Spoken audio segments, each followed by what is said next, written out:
বাংলাদেশ জামাত ইসলামী চাঁপাইনবাবগঞ্জ পৌরসভা শাখার ১ নম্বর ওয়ার্ড কর্তৃক আয়োজিত আজকের এই দোয়া ও ইফতার মাহফিলের সম্মানিত ভাই মেহমান এবং আমার ডানে বামে উপস্থিত অতিথিবৃন্দ এবং আমার সামনে উপস্থিত রোজাদার ভাইরা, আসসালামু আলাইকুম ওয়া রাহমাতুল্লাহ।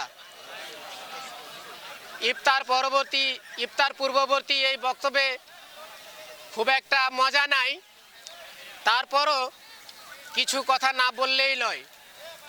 রোজাদারদের উদ্দেশ্যে আল্লাহ পাক কোরআনুল কারিমে যে আয়াতটি নাজিল করেছে, শুধু এই আয়াতেই নাজিল করে ক্ষান্ত হন নাই।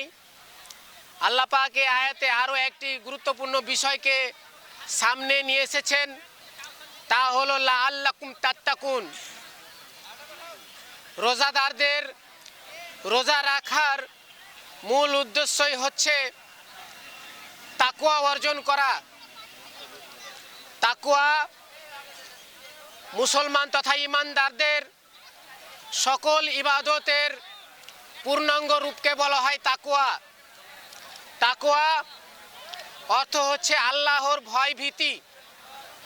যে ইবাদত করেন না কেন, কোরআনুল কারিমে বর্ণিত আল্লাহ পাকের হুকুম যতগুলো আছে, সমস্ত হুকুম আহকাম, এই হুকুম আহকামকে আমরা যখন ইবাদতের মাধ্যমে পালন করতে যাই, তখন আমাদের অনেক কমজোরি রয়ে যায়, অনেক ভুল ত্রুটি হয়ে যায়, অনেক সময় আমরা এর যথার্থ ফায়দা বা ফাজাইল পাই না।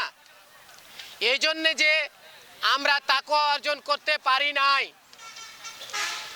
যদি প্রত্যেকটা ইবাদতের পিছনে আল্লাহর ভয় ও ভীতি থাকতো, এই মুসলমান পরিপূর্ণতা অর্জন করতে পারত, প্রত্যেকটা ইবাদতের মাধ্যমে আল্লাহর সান্নিধ্য অর্জন করতে পারত, আল্লাহ পাকের সন্তুষ্টি অর্জন করতে পারত। কিন্তু আফসোস, আমরা এত শত ইবাদত করি কিন্তু প্রাধান্য দিই না আল্লাহ পাকের ভয় ভীতি। ইবাদত করি, আবার ইবাদত পরবর্তী সময়ে আমরা ফের আবার যে কার সেই হয়ে যায়। আমাদের অন্তরসমূহ আবার ওই ইবাদতের বাইরে যে সব কাজকর্ম আল্লাহ পাক নিষেধ করেছে, সেগুলার মধ্যে আমরা আবারও প্রত্যাবর্তন করি। সম্মানিত উপস্থিতি, রোজা একটি প্রশিক্ষণ মাস, এই রমাদান একটি প্রশিক্ষণের মাস। এই প্রশিক্ষণ আমাকে আপনাকে প্রত্যেকটি কাজের প্রথমেই প্রশিক্ষণ দিতেছে তাকওয়া অর্জন করার জন্য। তাকওয়া অবশ্যই প্রত্যেকটা ঈমানদার মুত্তাকিনকে অর্জন করতে হবে। এই তাকওয়া, এই আল্লাহ ভয় ভীতি আমাদের অন্তরে সব সময় লালন করিতে হইবে।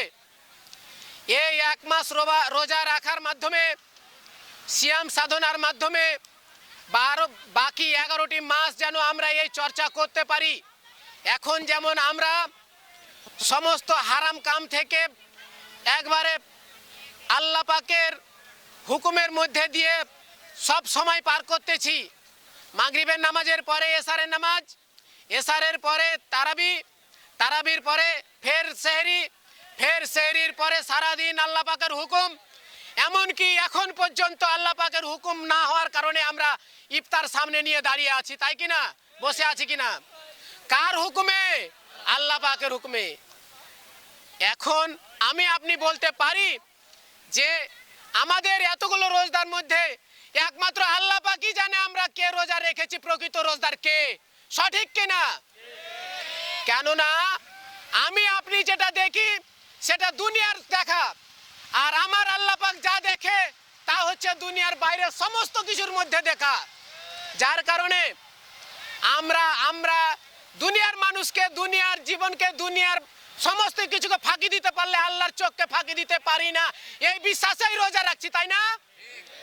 এই বিশ্বাসটাই সামনে রেখে আল্লাহ পাক যে আমাদেরকে মাফ করবেন, আল্লাহ পাক যে আমাদের যে জান্নাতে দাখিল করবেন, সেই জান্নাতের নাম হচ্ছে কোন জান্নাত? রায়হান। এই রায়হান নামক জান্নাতে একমাত্র রোজাদারেরাই দাখিল হইতে পারবে, অন্য কোনো জান্নাতে অন্যরা পারবে না। যারা রোজদার নয় তারা এই জান্নাতের অধিবাসী নয়। এই রোজাদারদের আরো একটি খুশির সংবাদ, শুধুমাত্র রাইহান নয়, সকল জান্নাতের দরজা দিয়ে এই রোজদার প্রবেশ করতে পারবে ইনশাআল্লাহ।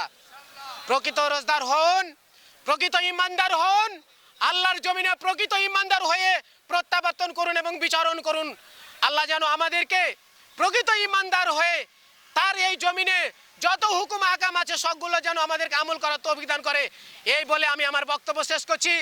বাকি কথা বলবে আমার বড় ভাই, সংক্ষিপ্ত কথা বলবে আমার বড় ভাই ডাক্তার